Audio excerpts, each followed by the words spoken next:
Dr. Edson Guilherme, né, que já deve estar aqui conectado com a gente para falar com a gente. Bom dia, doutor Edson. Olha, Bom dia, tudo bem? tudo bem, doutor?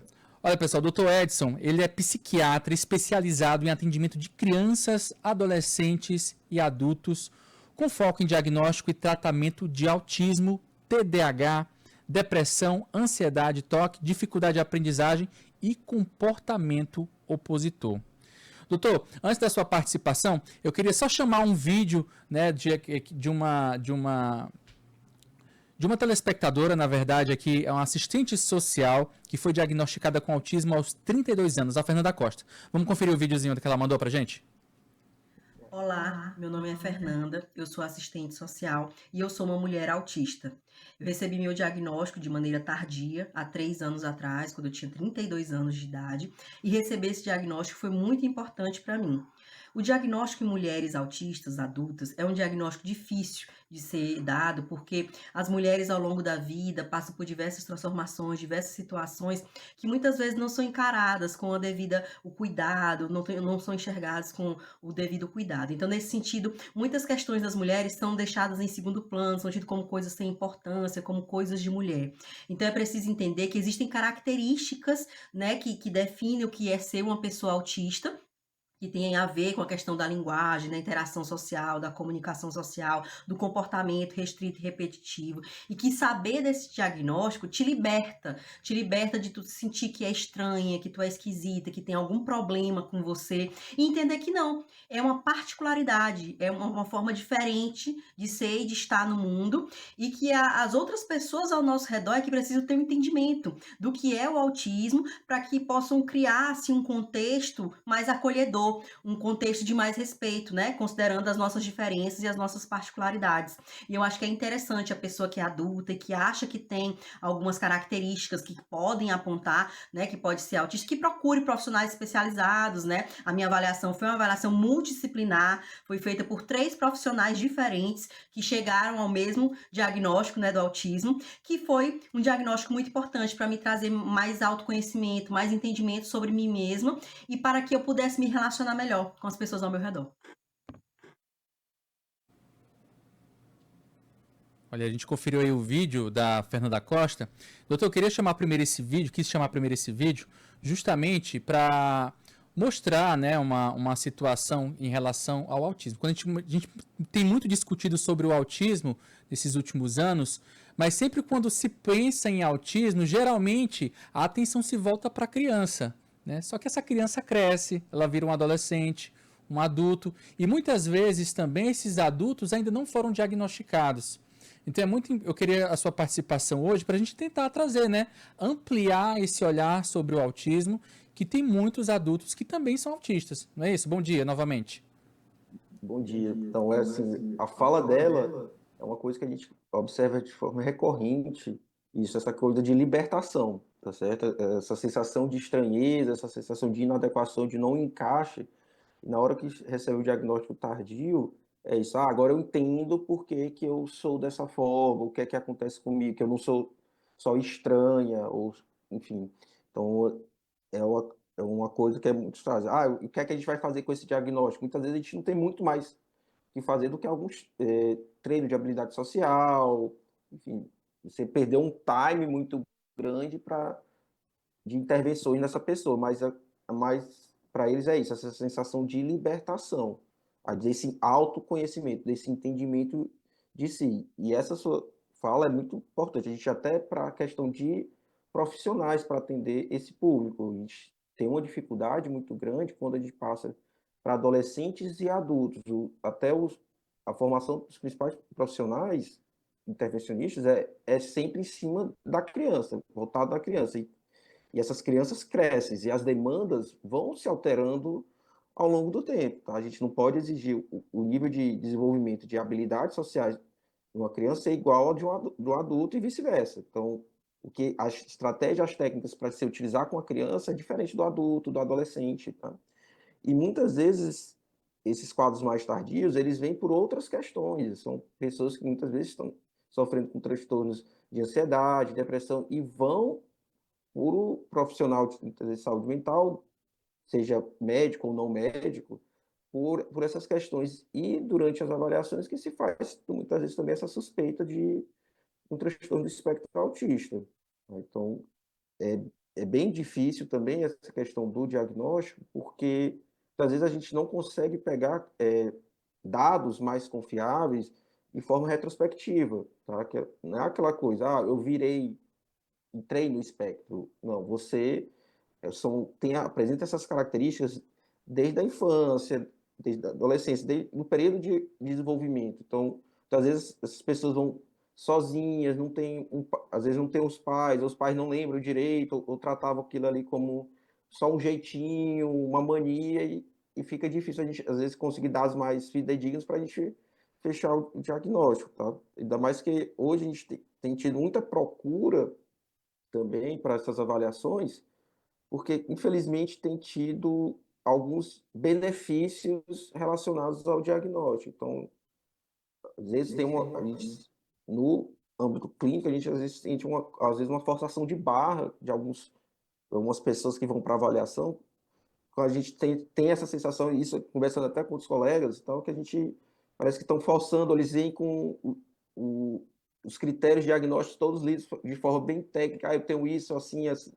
Então você acaba a gente ficando até dificultando também as avaliações, porque parece uma coisa meio forçada, e tem uma aceitação muito maior hoje, ter o diagnóstico de autismo também. Então, muitas dificuldades para fazer esse diagnóstico tardio, mas quando é o diagnóstico bem feito e a pessoa realmente tem, e você vê, é isso, é libertador. Eu me entendo, agora eu sei por que eu ajo dessa forma, por que eu vejo o mundo dessa forma, por que eu estou inserido dessa forma, e vou me autoconhecer e fazer com que meu entorno também entenda isso para a gente ser melhor integrado na sua vida.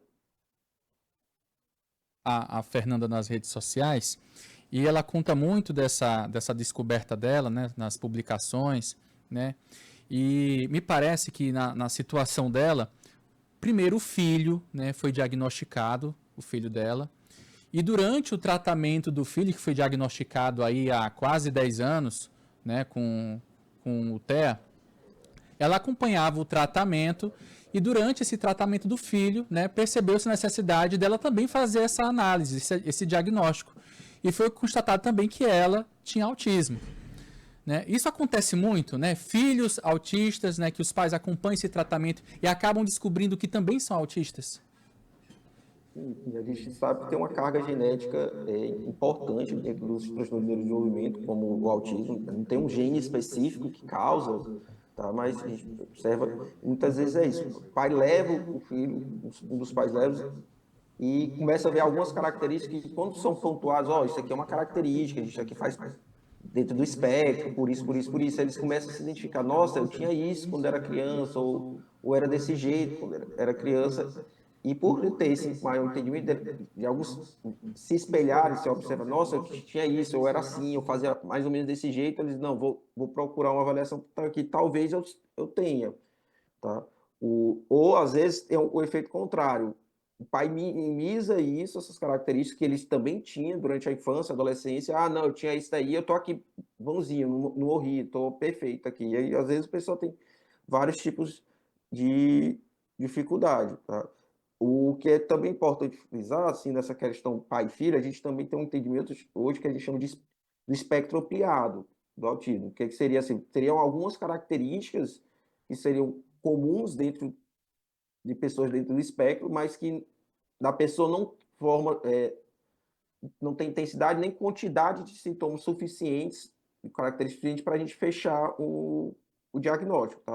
Quando a gente pensa no diagnóstico de autismo, a gente vai juntar várias pecinhas do quebra-cabeça. Uma só característica, um só comportamento não é suficiente para fechar o diagnóstico. Então, é um diagnóstico tem vários pontos a serem avaliados, então é muito comum, aquele chegar na prática clínica, é porque eu tenho isso, eu, eu posso ser autista, eu ando na ponta do pé, é uma coisa muito comum, eu tenho uma seletividade alimentar. Não, a gente tem que juntar mais coisas para poder fechar o diagnóstico, mas assim, por esse entendimento tem um fator genético envolvido, se pais têm alguma característica, se percebe muito em algumas coisas do filho, é muito importante essa avaliação também dos pais, porque há assim uma possibilidade dos pais também, um ou os dois pais, estarem dentro do espectro também. Tá? E isso facilitar também um melhor entendimento e melhor também evolução do quadro da criança. O senhor falou aí em relação que muitas vezes os pais acompanham aí alguns sinais que eles também tinham na infância, né, durante o tratamento do filho. Esses sinais, eles podem se modificar, né? Ou eles devem permanecer, né, ao longo da trajetória da vida daquela pessoa, né? A pessoa apresenta alguns pontos na infância, mas já na adolescência ou vida adulta já não apresenta mais. Isso de alguma forma influencia também ou dificulta o diagnóstico? Sim, sim, a gente, muitas características vão mudando ao longo do tempo, outras vão se intensificando. Aí vai também dependendo muito da questão da adaptação, de como é que é tratado aquele sintoma e das intervenções, assim, tá? Mas, e isso dificultar, mas que antes ele fazia, agora não faz mais. Mas, opa, talvez não faça daquela forma, mas talvez tenha alguma outra coisa que que pode ser caracterizada dentro daquele sintoma, daquele sinal, mesma classificação e está sendo agido de outra forma. Então vai ter sempre tendo essas mudanças. Entender também que a gente tem essas mudanças de forma natural, de alguns comportamentos. Então a gente tem que observar quando inicia, como é que funciona, em que situações isso acontece, se permanece, se não permanece, se está dentro ou fora do esperado para aquele nível de desenvolvimento da pessoa, tá? Então, o olhar de uma criança de 3 anos é um olhar diferente de uma criança de 6, uma de 9, uma adolescente de 15 anos. Então, a gente tem que ter esse entendimento também de em que nível de desenvolvimento está e se aquele comportamento é compatível ou não com aquele nível de desenvolvimento. Tá? Mas essas mudanças podem ocorrer até de forma neurotípica, tá certo? Então, a gente tem que ter esse entendimento e também ver outras causas que possam estar ocasionando aquilo. Tá? Como eu citei, a questão do andar na ponta do pé. Será que tem alguma coisa, se essa criança, por exemplo, não tem alguma má formação óssea, algum problema no tendão do pé que está causando isso? Ah, não tem, então pode ser, a gente já pensa em outras coisas, mas algumas características a gente tem que entender um todo, tá? Então, mas pode sim haver essas mudanças e muitas vezes isso dificulta porque isso, antes ele fazia, agora não faz mais, então ele não é. Ou ele parou de fazer tais comportamentos, então quer dizer que ele não é mais autista, que é uma coisa muito comum. Ele parou de ser autista. A pessoa ela não deixa de ser autista, é uma questão de desenvolvimento, tá? Você pode ter mais controle, algumas características, alguns comportamentos podem estar mais controlados, mais adaptados, mas a pessoa, o cerne em si, que é o que marca a questão da interação social, sempre vai ter qualitativamente abaixo dos neurotípicos, tá certo? Encerrar a nossa conversa, queria saber e perguntar, né, quais são os sinais de alerta que a gente deve se preocupar, né, essas pessoas apresentam, e aí sim procurar um profissional, um especialista.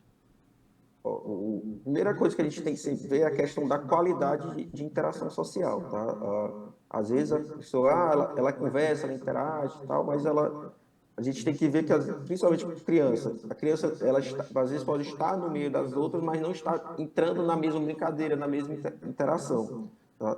Essas dificuldades vão se intensificando cada vez mais na vida adulta, até a ponto da pessoa se incomodar com, ou ou não ter traquejo social, ser inadequado e acabar gerando podendo chegar até alguns isolamentos. Tá? Então, o que sempre a gente tem que ver é isso, a questão social. As outras características que a gente vê dentro do espectro, elas podem ser justificadas de outras formas, mas sempre tem que ter a questão social de forma qualitativa. A pessoa ou não interage, ou interage muito mal, ou tem muita dificuldade na interação, e é sempre importante ver essa avaliação. A questão de atraso de fala também é uma coisa que pode acontecer, mas algumas pessoas não têm atraso na fala. Tá? Então, às vezes elas falam, mas a qualidade da comunicação é muito prejudicada. Aí vemos outros sinais também. Pessoas que são muito inflexíveis, questão da rotina, tem que ser tudo muito preto no branco, pessoas que têm questões sensoriais, se irritam muito fácil com barulho, ou tem alterações na dificuldades alimentares, se incomodam muito com cheiros, ou que fazem muitos movimentos repetitivos em situações de muito estresse. São alguns sinais assim que são muito comuns e vale uma avaliação para ter se é do espectro ou alguma outra condição. Quero agradecer aqui a presença do Dr. Edson Guilherme, que é psiquiatra, deu informações aqui muito importantes sobre o autismo em adultos, né, que é um diagnóstico que muitas vezes acontece de forma tardia, como a gente viu aqui no depoimento da Fernanda Costa, que é assistente social e se descobriu autista aos 32 anos. Doutor, muitíssimo obrigado pela sua participação e a sua disponibilidade. Obrigado pelo espaço. Bom dia a todos.